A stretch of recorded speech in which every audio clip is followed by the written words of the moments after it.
Mr. Melvin Yong.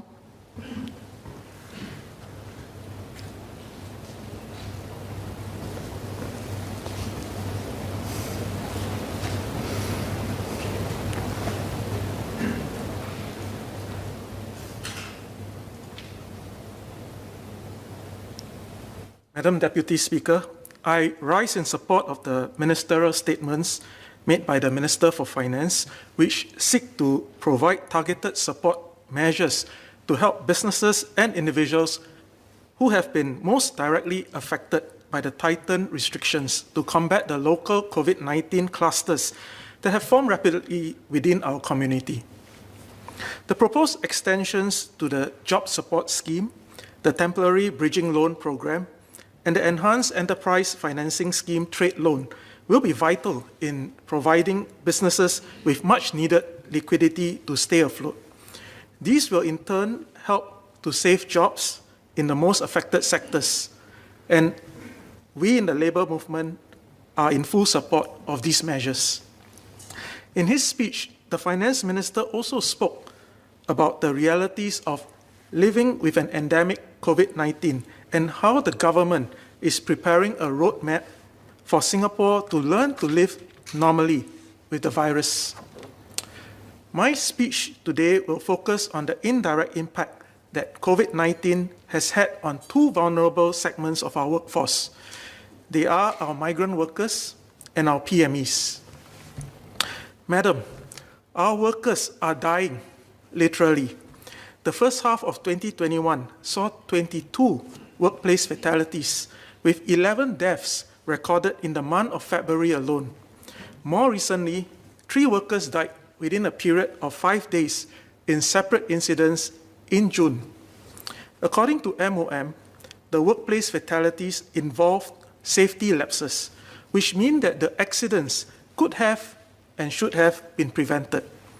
The increase in workplace fatalities come as we reopen our economy with various tough safe management measures imposed at our work sites to curb the spread of COVID-19. Examples include cohorting of workers, establishing split teams, and making sure workers do not cross zones within the work site, and even within the dormitory. While these measures have worked well in curbing the spread of the virus among our migrant workforce, have they inadvertently caused the rise in workplace accidents? Some workers that I've spoken to tell me that they used to be able to spontaneously assist each other in high-risk tasks at the worksite, such as during heavy lifting works. But they cannot do so now, which means there are fewer eyes and hands to do the same dangerous work. Or perhaps the issue is fatigue caused by an acute shortage of manpower in the high-risk sectors. According to MND, about 1,900 migrant workers decide to leave Singapore each month since the circuit breaker was imposed last year. Industry associations tell me that the reasons for their departure vary. Some because they were homesick, others because they were terribly worried about their family members back home. Companies have found it difficult to find replacement workers, so more responsibilities are loaded onto their existing workforce. This inevitably leads to worker fatigue, which research has linked to a higher risk of workplace fatalities. I'm therefore glad that the government has recently allowed a relaxation of requirements for construction companies to bring in additional manpower from less traditional sources. Industry associations too have started a pilot to bring in migrant workers from India in a calibrated manner. I would like to ask, how many migrant workers have been brought into Singapore through such schemes? Is the number even close to the monthly outflow? Madam, we need to act decisively to stop the upward trajectory of workplace fatalities. If we do not act now, we stand to lose more lives to workplace accidents than to COVID-19 since the outbreak began. It is a grim milestone that we hope not to see. I hope that the government can review whether there is a causal link between the safe management measures imposed at high-risk work sites and the rise in workplace accidents and workplace fatalities? If so, can we adapt and review the cohorting and zoning rules if 100% of workers within the site are fully vaccinated? The labour movement reiterates our continued calls for all companies in Singapore to conduct refresher workplace safety and health courses for their workers, especially for those who have been away from the work site for an extended period. I also urge companies to put in place strict measures to prevent untrained, uncertified workers from operating machineries and performing other high-risk tasks.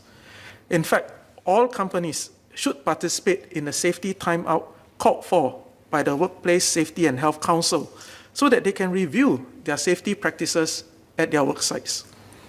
Madam, beyond workplace safety, our migrant workers have also been grappling with social isolation.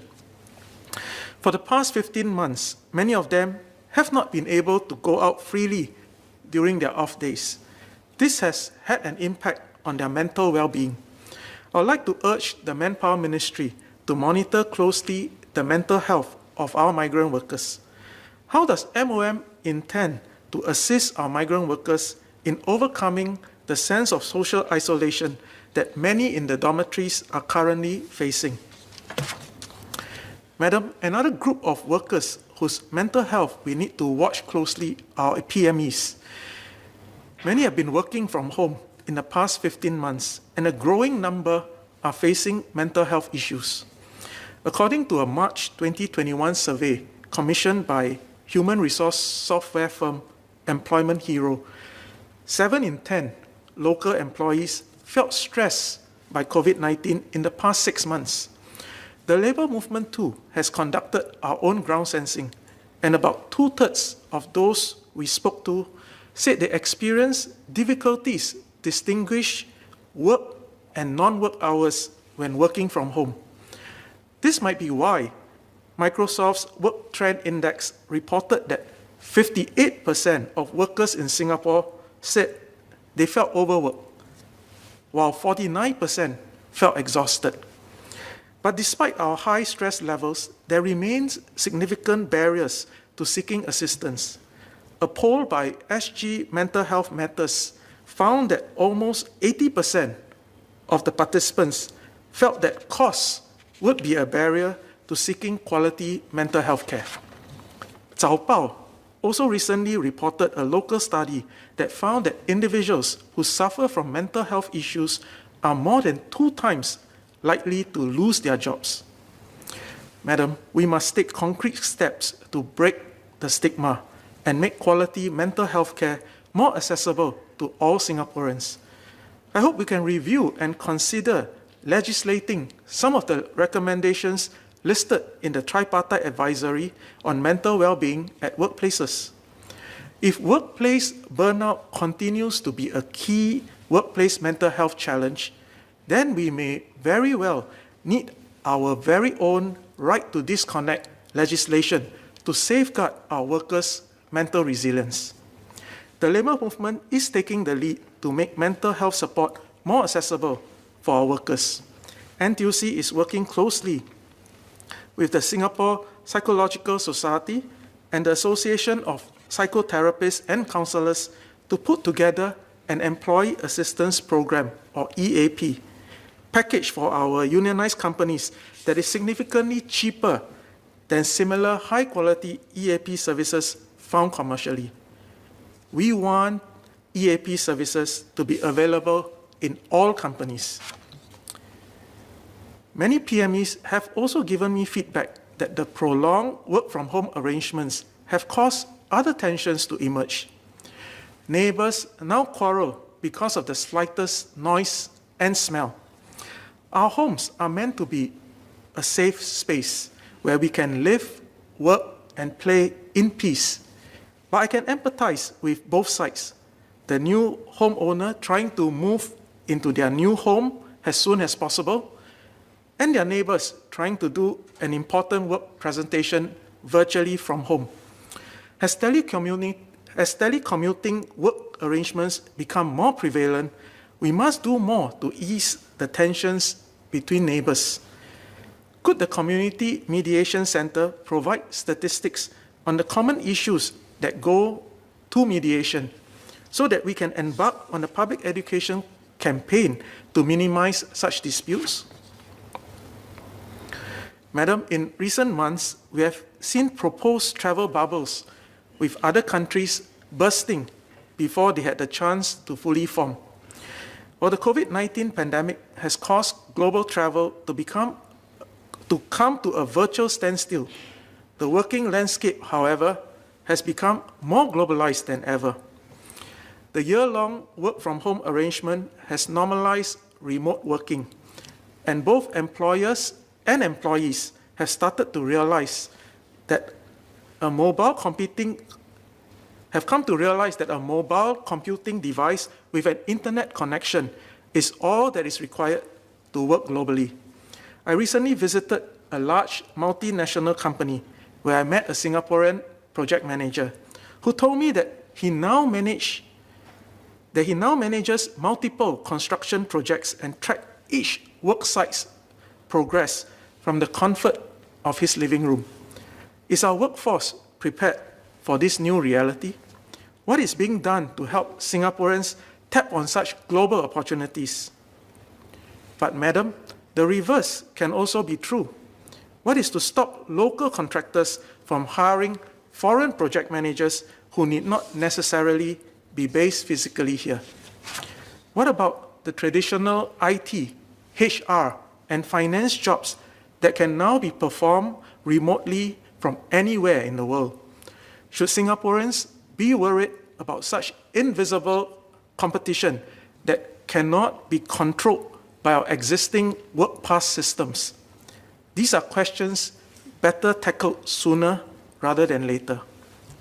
Madam, in conclusion, the proposed support measures by the Finance Minister will go some way in helping businesses in the sectors that continue to be directly impacted by the prolonged fight against COVID-19.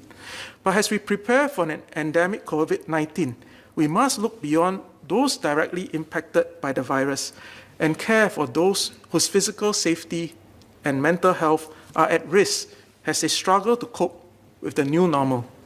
We also need to urgently consider the ever-looming threats and opportunities that the work-from-anywhere trend will bring and help prepare our Singaporean workforce for this new reality.